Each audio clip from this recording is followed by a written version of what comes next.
Hey guys, how's it going? So for this video I'm going to talk about 5 things I love about the Rolex Daytona.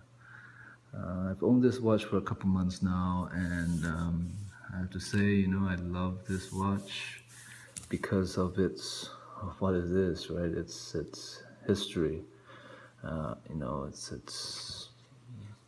It's an icon, right? It's a great watch.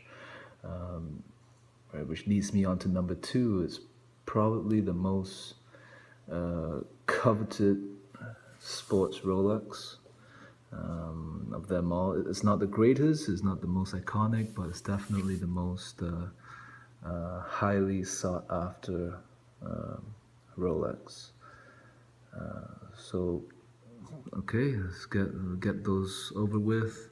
Number 3, I just love the design of it. The dial is kind of busy, but at the same time really balanced.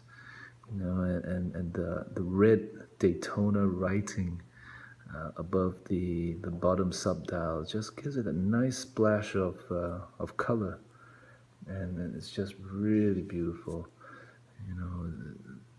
Color combination, contrast, absolutely stunning. Number 3, what I love about this watch is the build quality. I mean, it's a well-built watch.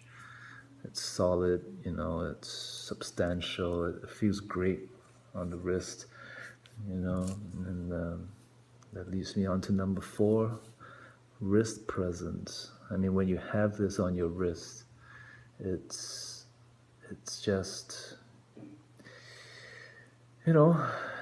it's king, right?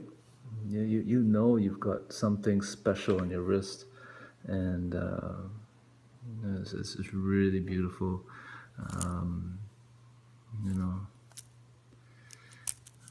It's really stunning, right? It's also got the Easy Link extension, the clasp, the bracelet, huge upgrade from the older bracelets, right? Really beautiful.